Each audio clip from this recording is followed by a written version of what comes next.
Tema hari ini satu pertanyaan bagi banyak orang. Benarkah Yesus mempunyai saudara-saudara sekandung? Nah, ketika saya sedang berjalan sehat ya, biasanya saya berjalan sehat pagi hari dan saya ketemu seorang anak muda. Ya, saya ngobrol mengenai Natal ya, dan saya jelaskan tentang keselamatan. Saya bilang, "Kamu ke gereja mana?" Saya bilang, "Oh, saya Katolik." Saya tadinya Protestan, oh gitu ya. Oh, wah kalau gitu teman saya banyak dari latar belakangnya Katolik, jadi ikut gereja saya. Kenapa begitu? Ya karena mereka mengerti kebenaran ya, menemukan jalan keselamatan. Kenapa? Saya bilang karena setiap kita yang percaya Yesus harus tahu jelas pasti apa yang kita percaya, tentu juga harus tahu pasti kita masuk surga. Nah, saudara-saudara, jadi saya mengatakan bahwa ya Natal ya sekarang ya kita banyak orang merayakan Natal, tapi kita harus ngerti apa itu Natal. Dan saya bilang Yesus datang adalah untuk ya mati menyelamatkan manusia. Bagaimana kamu katanya? Ya semua sama lah Pak katanya. Dia bilang sama saya ya. Nah, dan kata saya bilang kalau orang Katolik kenapa sampai hari ini masih memanggil Maria itu bundanya Yesus ya atau bunda Allah. Nah, ini kan karena kadang-kadang orang-orang juga bisa bully-bully orang Kristen ya. Artinya kata, "Oh, kalau begitu Allah itu punya nyonya ya." Gitu loh. Nah, saya mulai jelas sama dia bilang, "Ya, Maria sudah tidak menjadi bunda Yesus lagi." Saya bilang, "Kenapa?" Ya, pada waktu Yesus mati di atas kayu salib, ya sebelum dia menghembuskan nafas, ya dia sudah menyerahkan ibunya yang pernah melahirkan dia kepada Yohanes. Maka itu dia berkata kepada itu ibumu, ya. Dan setelah itu Yesus mengatakan sudah selesai. Ya, ini ada satu kata yang sangat dalam penting, tapi hanya satu kata saja dalam bahasa Yunani ya. Istilah kalau United Palestine, ya. Kalau bahasa Inggris it is finished. Nah, Indonesia kan hanya dua kata aja, sudah selesai. Apa yang selesai ya? Masuk itu Maria ya, bukan Bunda Allah, bukan Bunda Yesus, tapi Yesus adalah juru selamatnya Maria. Saya bilang, ya, kamu tahu nggak? Yesus punya saudara yang lain. Hah, masa ada Pak? Iya, saya nggak pernah tahu itu. Masa Yesus punya saudara? Ada, saya bilang, yuk baca Alkitab aja. Saya bilang, oh gitu ya katanya. Jadi saudara-saudara saya lihat bahwa banyak sekali ya orang-orang Kristen mungkin dia dari latar belakang Protestan kemudian pindah ke Katolik. Di Katolik apalagi dia nggak dapat apa-apa gitu ya. Nah bahkan di Alkitab pun adalah saudara Yesus, tapi dia adalah saudara-saudara yang dilahirkan oleh Maria melalui keturunan daripada Yusuf ya. Nah, beda dengan Yesus. Ya, Yesus keturunan benih perempuan itu. Ya, jadi dia dilahirkan sebagai manusia, tapi dia adalah manusia tanpa dosa, ya, tanpa memiliki the sin nature seperti kita, saudara-saudara ya. Nah, ini sangat penting bagi kita orang-orang Kristen ya. Nah, saudara yang saya kasih dalam Tuhan Yesus, ya, kalau kita perhatikan di dalam catatan Injil ya selama Yesus melayani ya, keliling dari kota ke kota, dari desa ke desa, dari utara ke selatan kan begitu ya. Nah, saudara, kalau kita melihat bahwa Yesus memberitakan Injil Kerajaan Allah, tentu juga memberitakan Kerajaan Surga. Ini ada dua yang jadi satu itu ya, diberitakan ya. Dan dia juga mengajar kepada orang-orang Yahudi ya, sehingga mereka publik begitu kagum dengan pengajaran Yesus. Dengan ditambah lagi, Yesus melakukan mujizat yang luar biasa. Sehingga mereka bilang, kami belum pernah lihat ini hal-hal yang ajaib, pengajaran yang hebat, nggak seperti Farisi, orang Saduki. Akhirnya mereka mengagumi Yesus Kristus ya. Jadi kemana-mana Yesus pergi, begitu banyak rakyat yang datang, yang ingin melihat Yesus. ingin juga mau disembuhkan oleh Yesus karena mereka sudah tahu Yesus bisa melakukan mujizat. Nah, saudara-saudara, nah tetapi apa yang terjadi ya di dalam pelayanan publik Yesus ya saudara-saudara ya, bahwa orang-orang Farisi, orang Saduki, imam-imam juga para pemimpin itu mereka menolak ya, mereka menolak dalam arti mereka tidak happy dengan apa yang Yesus lakukan dan mereka juga tidak percaya Yesus itu adalah Mesias yang diutus oleh Bapa ya, yang diutus dari surga begitu ya. Mereka melihat Yesus melakukan mujizat dan sebagainya. Bahkan mereka mengatakan Yesus mengusir setan dengan kuasa Beelzebul. Wow, ini sangat sangat sangat apa nama itu ya, memfitnah atau menuduh Yesus memakai kuasa iblis mengusir roh-roh jahat dan setan-setan. Ya. Nah, sudah kalau kita lihat di dalam pembacaan tadi di Markus pasal yang ketiga ayat 31 sampai 35 itu di atasnya sebelumnya itu saudara, bahwa orang-orang Farisi, orang-orang imam-imam dan yang lain itu menuduh Yesus itu mengusir setan itu ya. Di ayat 20 kalau saudara bisa baca itu sampai ayat 22 yang mereka menuduh ya Yesus, bahkan alih-alih datang dan berkata ia kerasukan katanya. Ini kerasukannya seharusnya itu ya he hates Beelzebul ya, artinya memakai kuasanya si iblis itu.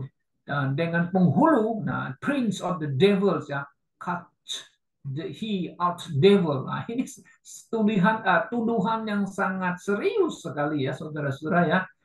Nah, akhirnya apa yang terjadi saudara-saudara? Kemudian Yesus mengatakan ayat 23, Yesus memanggil mereka lalu berkata kepada mereka dalam perumpamaan, bagaimana iblis dapat mengusir iblis katanya kan? Nah, di situ kalau suatu kerajaan terpecah-pecah karena itu tidak dapat bertahan. Dan jika suatu rumah tangga terpecah-pecah, rumah tangga itu tidak dapat bertahan. Demikian juga kalau iblis berontak melawan dirinya sendiri. Dan kalau ia terbagi-bagi, ia tidak dapat bertahan. Melainkan sudahlah tiba kesudahannya. Ya, nah itu Yesus mengatakan itu dia tidak memakai kuasa iblis, tapi dia adalah Allah, ya, dia ada kuasa mengusir setan.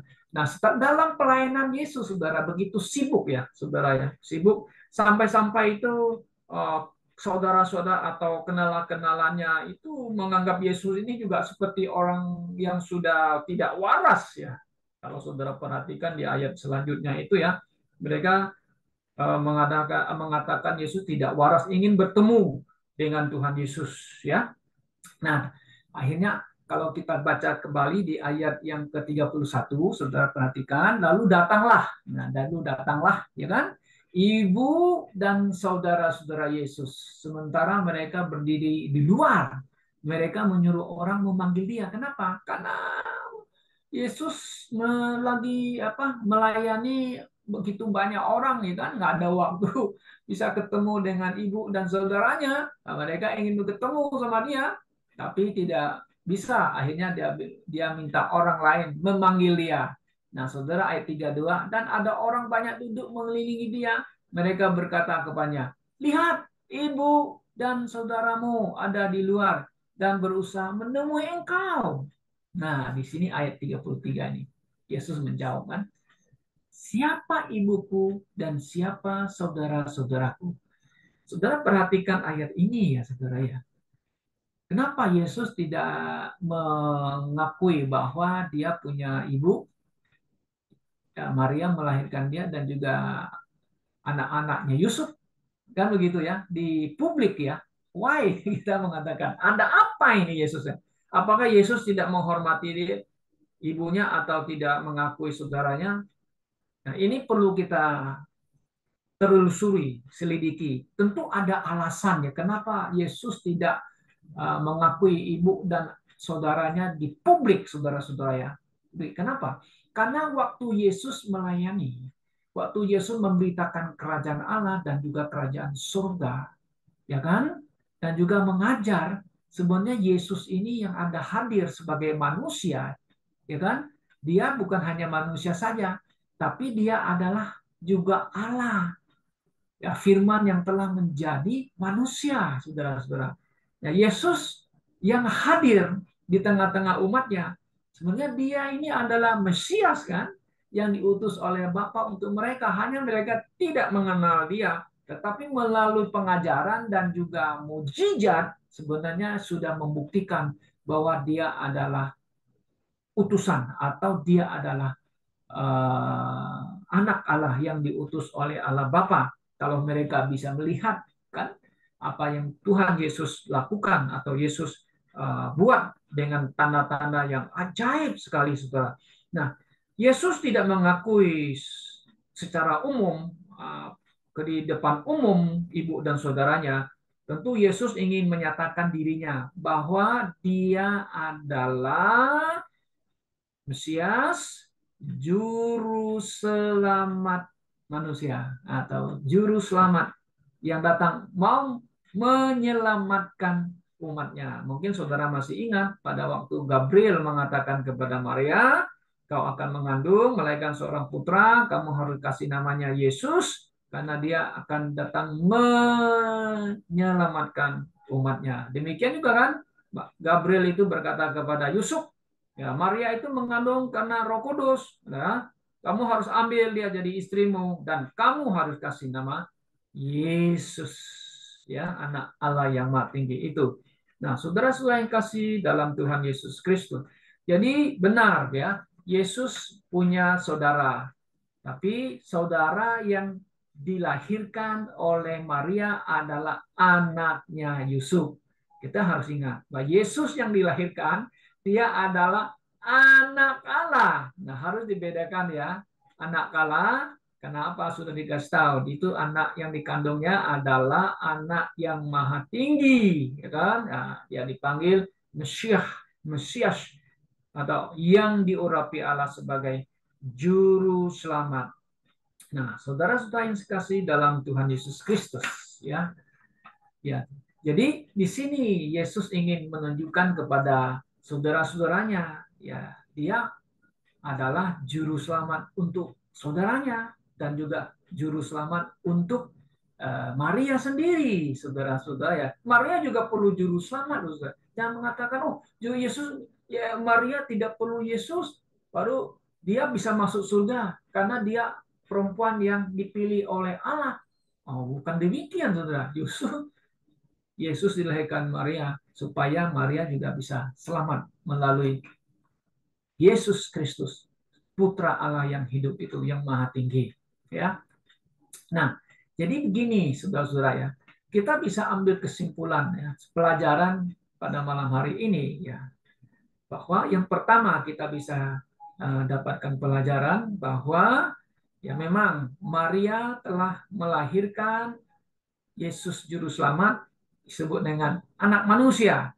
Nah, anak manusia kan Yesus juga mengatakan, aku adalah manusia datang bukan untuk dimelayani, tetapi juga melayani kan. Melayani siapa? Yang melayani orang-orang yang berdosa. Ya, hanya satu yang beda dengan kita, Yesus dengan kita ya, dilahirkan tanpa memiliki dosa. Ya, tidak memiliki dosa natur dari Adam seperti kita. Kita manusia adalah orang yang berdosa. Enggak jelas kan di Roma 3:23 ya, semua telah berdosa dan telah bukan kehilangan ya, kekurangan kemuliaan ya. Kalau Darwin menerjemahkan apa? Darwin terjemahkan di situ bagus ya. Bukan kekurangan kemuliaan ya. Nah, Tidak dapat saudara. mencapai. Tidak mencapai ya, tidak mencapai kemuliaan itu maksudnya ya. Nah, jadi Yesus betul Alkitab dengan jelas mengatakan ya bahwa dia tidak berdosa. Nah, kita bisa temukan ayat ini 1 Petrus pasal 2 ayat 22. Nah, bisa baca Saudara ya, 1 Petrus pasal 2 ayat 22 dan juga Ibrani 4:15 ya. Coba kita baca 1 Petrus 2:1-22. Ia tidak berbuat dosa dan tipu tidak ada dalam mulutnya. Tidak berbuat dosa artinya tidak berdosa. Nah, kemudian kita lihat di dalam Ibrani 4:15. Nah, Ibrani pasal 4:15. Nah, di sini ayat ini mengatakan demikian. Sebab imam besar yang kita punya bukanlah imam besar yang tidak dapat turut merasakan kelemahan-kelemahan kita. Sebaliknya, sama dengan kita, ia telah dicobai, hanya tidak berbuat dosa. Nah, masih banyak ayat-ayat yang menunjukkan Yesus tidak berdosa. 2 Korintus 5:21 ya. Nah, saudara, jadi jika Yesus yang dilahirkan Maria seperti kita, maka tidaklah mungkin ia bisa menjadi penebus dosa. Tidak mungkin, saudara. Maka dia juga harus menyelamatkan dirinya kan kalau dia berdosa.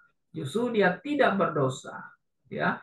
Maka kematian Yesus di atas kayu salib sebagai korban penebusan dosa yang memperkenankan Allah Bapa yang Maha Suci, karena Yesus adalah mediator antara manusia berdosa dengan Allah yang Maha Suci. Nah, ini yang kita dapat pelajaran ya dari sini.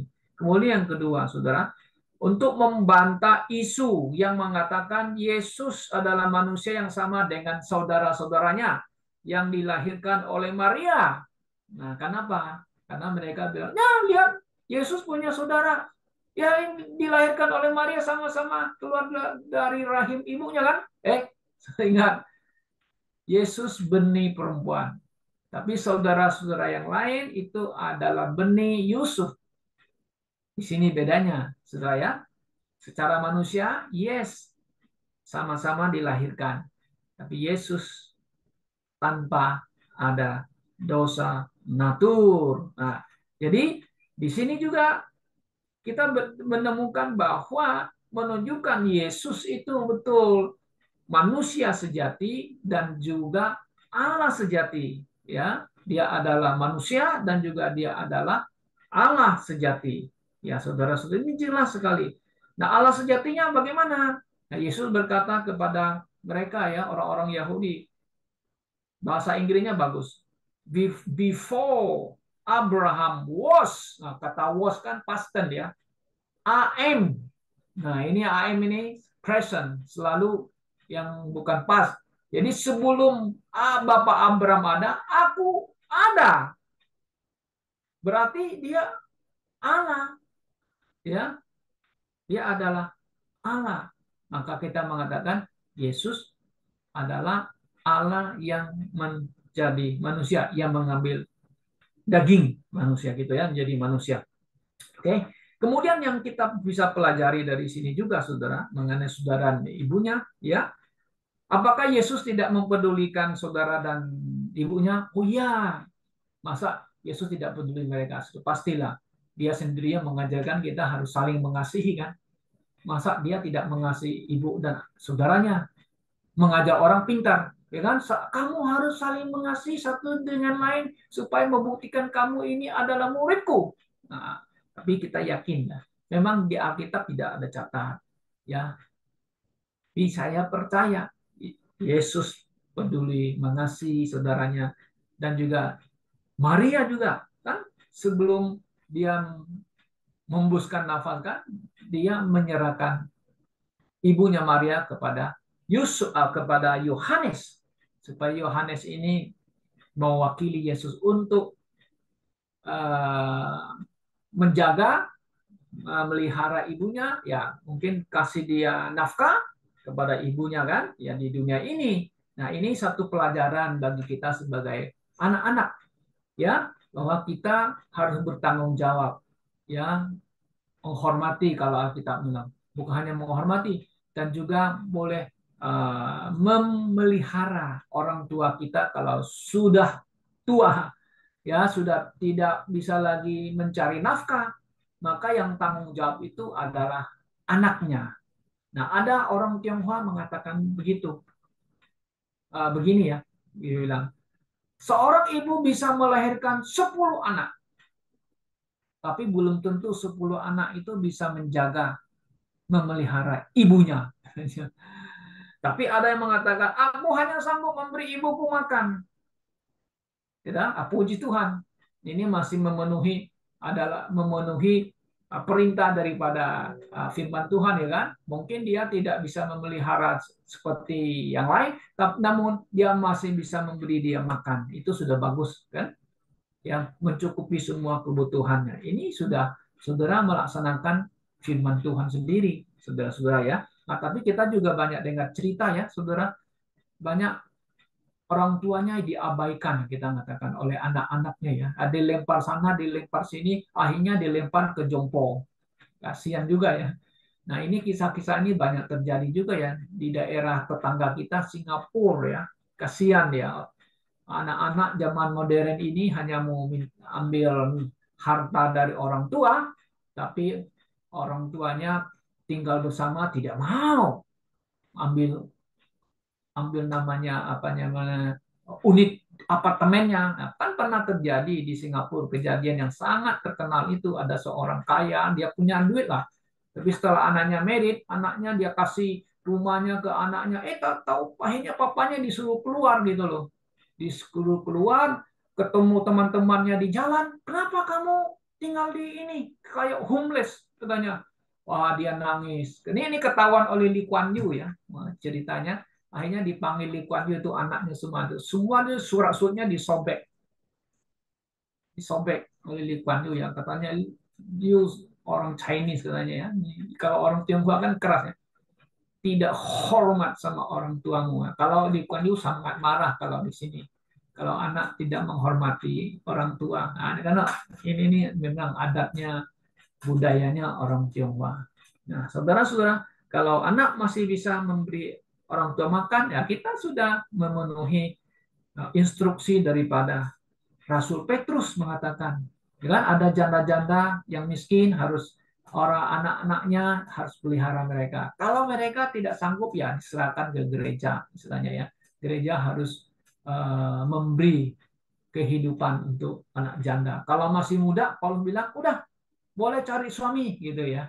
Nah, ini ajaran dari Paulus. Saudara bisa baca itu di 1 Timotius pasal yang kelima. Nah, jadi saudara-saudara yang saya kasih dalam Tuhan, kiranya melalui pelajaran malam ini, ya saudara-saudara yang masih muda diberkati Tuhan.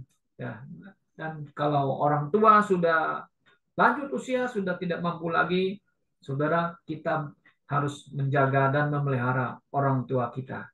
Kiranya Tuhan memberkati kita semuanya. Mari kita berdoa.